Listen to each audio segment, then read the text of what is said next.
antara paparan menarik hari ini. Media ditipu ahli Majlis Pimpinan Tertinggi Perikatan Nasional.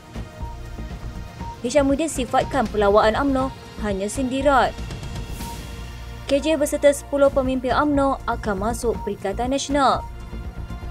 Hadi dakwa Anwar sesat.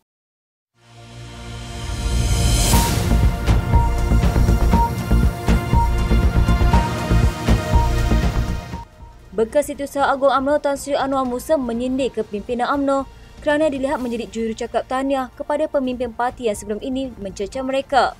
Menurut Pengerusi Muafakat Nasional itu, perkembangan terbaru itu juga mungkin boleh disifatkan sebagai pencapaian terbesar kepimpinan parti berkenaan menjelang Perhimpunan Agung UMNO 2023 yang dijadual bermula pada Rabu.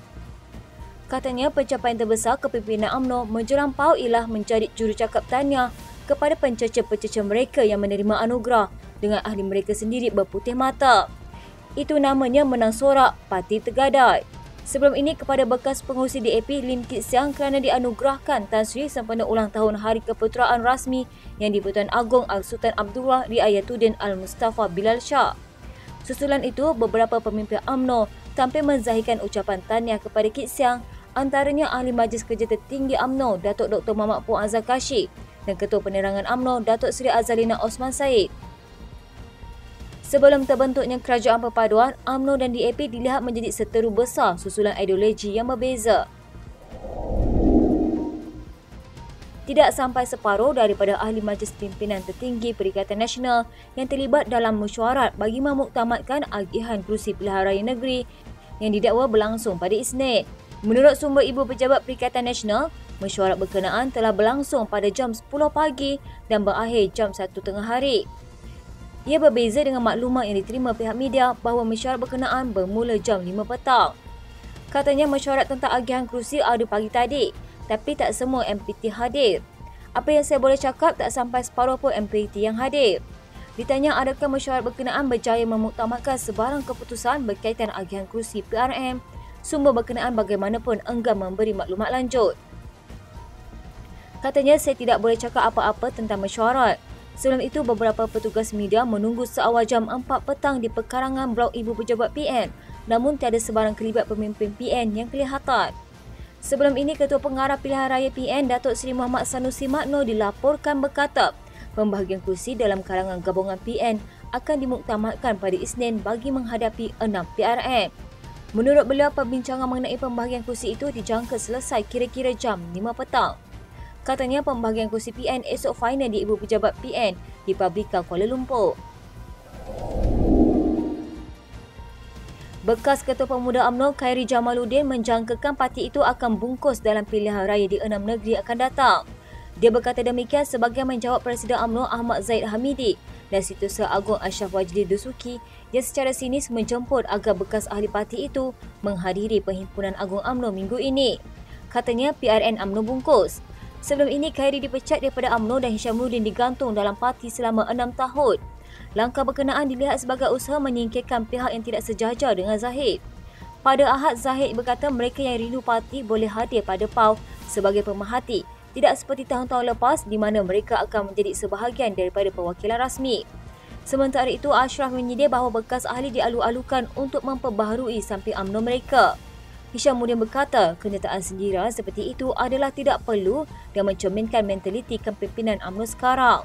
Sementara itu, bekas Ketua Penerangan UMNO Syarif Sufian Hamdan turut mengulas kenyataan Ashraf yang menurutnya tiada kelas. Disindir oleh Presiden UMNO, Setiausaha Agung UMNO, yang mengatakan bahawa ahli-ahli yang telah dipecat ataupun digantung dialu-alukan untuk datang ke PWTC untuk Perhimpunan Agung yang akan datang. Ya. Apa perasaan? Untuk update sampin. Untuk update sampin katanya. Ya. Saya punya pandangan KJ, actually, you know, to be fair, this is fair lah on the part of President. Kita pun kadang-kadang KJ pun selalu sindir dia dalam keluar sekejap kan. Daripada 5 sindiran KJ, saya tak ikut 4, 1 saya ikut. Sure. Tapi dia nak sindir, kita pun terima dengan hati yang berjenaka. Tapi yang tak style ni Setiausaha Agung lah. Ashraf Wajdi ni bagi saya macam Datuk Zahid ni, apa punya perasaan pun, dia nak tikam ni, dia ke depan dia tikam tau. Dia pegang dia tikam. Tapi Ashraf Wajidi ni yang tak ada kena-mengena, tapi dia masuk ujung-ujung belakang tu. Kita pun tahu dia jumpa dengan Presiden sebelum keputusan pemecatan dan pengantungan. Geng-geng yang baling batu sembunyi tangan ni tak start lah. Jadi Zahid ni at least dia nak tikam tu dia in front of your face. Quite jelas. I'm bitter with Zahid. You're quite bitter with Ashraf. Yeah, I think that's fairly established, because at least the person who killed is up front, and the guy who does it behind the scene yang tak ada standard lah. Tidak semua kepimpinan UMNO sekarang dipandang buruk oleh bekas pemimpin UMNO yang dipecat atau digantung. Semasa podcast itu, Khairi memuji keputusan Ketua Pemuda UMNO Dr. Muhammad Akmal Saleh untuk tidak menjemput parti lain ke Perhimpunan Agung Sayap Pemuda UMNO. Akmal menyatakan dia mahu menyelesaikan semua isu dalaman dalam Sayap Pemuda UMNO sebelum menjemput orang luar untuk masuk dan duduk bersama kami.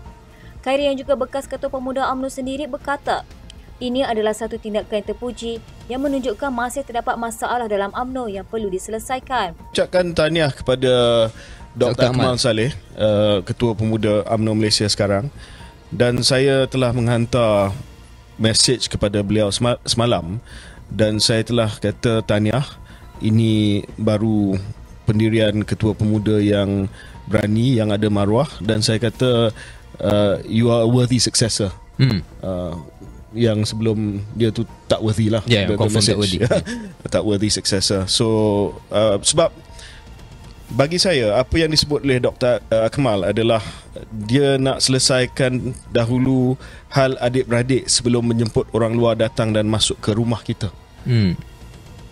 Dr. Akmal secara tidak langsung mengakui bahawa bukan semua beres di dalam UMNO. Maknanya ada banyak isu yang perlu diselesaikan, terutamanya biarlah perwakilan meluahkan perasaan-perasaan daripada akar umbi tentang kerajaan campuran, tentang kerjasama kita dengan DAP dan PKR, khususnya dengan DAP. PAU akan bermula pada malam Rabu yang berakhir pada Sabtu ini. Bekas Naib Presiden UMNO Datuk Seri Hishamuddin Hussein menyifatkan pelawaan yang dibuat secara menyindir dan berseluruh kepada bekas ahli untuk menghadiri Perhimpunan Agung UMNO menggambarkan mentaliti dan pemikiran kepimpinan UMNO sekarang. Beliau berkata tindakan tersebut tidak membantu langsung usaha memulihkan kedudukan parti dalam memenangi hati ahli-ahli di akar umbi. Katanya tidak perlu pelawak ahli yang dibuang ke Perhimpunan Agung UMNO secara menyindir dan sengaja berseluruh. Ini hanya menggambarkan mentaliti dan pemikiran semasa kepimpinan UMNO. Saya pasti ramai orang lebih rindu kepada UMNO yang asal. Hishamuddin yang juga ahli Parlimen Sembroh memberitahu mereka yang dibuang tidak rugi kerana parti telah pun menetapkan hukuman. Katanya tidak memerlukan khidmat kami lagi, yang rugi adalah UMNO yang terkesan dari pelawaan sedemikian. Sebelum ini, Presiden UMNO Datuk Seri Dr. Ahmad Zahid Hamidi berkata, parti itu mengalu-alukan bekas ahli atau ahli bukan perwakilan untuk hari Kepau 2023. Katanya bekas ahli parti boleh datang sebagai pemerhati dan untuk mengubat kerinduan mereka terhadap perhimpunan tersebut. Sebelum itu, media melaporkan Setiausaha Agung UMNO Datuk Ashraf Wajdi Dusuki secara berseluruh mengajak mereka yang dipecat daripada parti itu untuk datang memperbaharui kain samping UMNO mereka pada PAU 2023. UMNO sebelum ini memecat beberapa ahlinya termasuk bekas Menteri Kesihatan Khairi Jamaluddin Abu Bakar dan Ketua UMNO bahagian Tanjung Karang Tan Sri Nur Omar. Selain itu, UMNO turut menggantung keahlian beberapa pemimpin lain, antaranya ialah Hishamuddin dan bekas Ketua Penerangan Syahril Sufian Hamdan selama 6 tahun. Ketua Penerangan Parti Pribumi Bersatu Malaysia, Datuk Razali Idris menyatakan Perikatan Nasional dijangka mengumumkan sekurang-kurangnya 10 walak daripada UMNO bakal menyertai gabungan itu sebelum pilihan raya negeri. Beliau berkata mereka yang terlibat adalah nama besar yang telah disisihkan UMNO. Katanya kita akan umum sebelum PRN. Beliau berkata demikian ketika ditanya berkenaan pemimpin UMNO selain daripada bekas pengerusi UMNO Selangor Tan Sri Nur Omar dan bekas Ketua Pemuda UMNO Khairi Jamaluddin Abu Bakar yang bakal ditarik menyertai PN. 2 minggu lalu, Ketua Penerangan PN Datuk Seri Muhammad Azmin Ali mengesahkan terdapat 8 bekas pimpinan UMNO menyertai gabungan tersebut. Sebelum ini, beliau sekali lagi memberi bayangan lebih jelas bahawa Noh bakal menyertai gabungan berkenaan. Muhammad Azmin berkata pada masa ini Noh sering berada di pentas PN untuk memberi sokongan dan menarik sokongan rakyat pada PRN Selangor.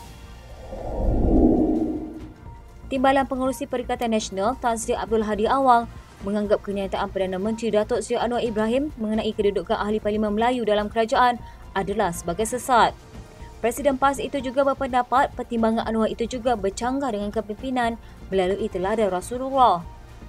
Tegasnya, dalam politik Malaysia, bangsa Melayu yang menganut Islam itu wajib memimpin, memerintah dan mentadbir masyarakat majmuk yang termasuk rakyat bukan Islam.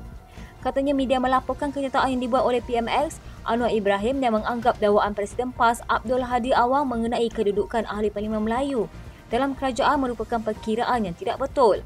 Menurut Perdana Menteri lagi, untuk mewujudkan sebuah kerajaan yang stabil, ia bergantung kepada jumlah ahli Parlimen mana-mana etnik di Parlimen. Sebaliknya bergantung pada dasar yang dilaksanakan. Bahkan Anwar juga menganggap menilai kestabilan kerajaan dengan hanya bersandarkan kepada faktor bangsa adalah pertimbangan yang jumud. Menerusi artikel panjang berjudul Petunjuk Rasulullah SAW dalam bernegara, jawapan kepada Anwar dan mazhabnya itu, Hadi turut berpendapat Pakatan Harapan membawa konsep tanpa berakidah, tanpa berideologi, tanpa berakhlak dan tanpa berilmu serta mudah dipengaruhi oleh teori barat warisan penjajah. Oleh itu, dakwah Hadi, PH membawa konsep sekularisme dan Malaysia yang menolak kepimpinan Melayu Islam tanpa mempedulikan aspek imam, akhlak dan integriti. Katanya bagi mencukupkan jumlah ahli parlimen untuk menubuhkan kerajaan, dicampur semua jenis manusia daripada fahaman yang berbeza tanpa asas imam dan akhlak dalam keadaan yang sebenarnya tidak cukup jumlahnya. Caranya ialah dengan mewujudkan naratif yang salah dan sesat, membetulkan perkara yang salah atau meletakkan kesalahan di bawah kapit. Sekian rentasan malam di TV pada hari ini. Jangan lupa follow Facebook Malaysia Deadline dan YouTube Deadline TV. Dapatkan info terkini di Facebook serta YouTube di TV.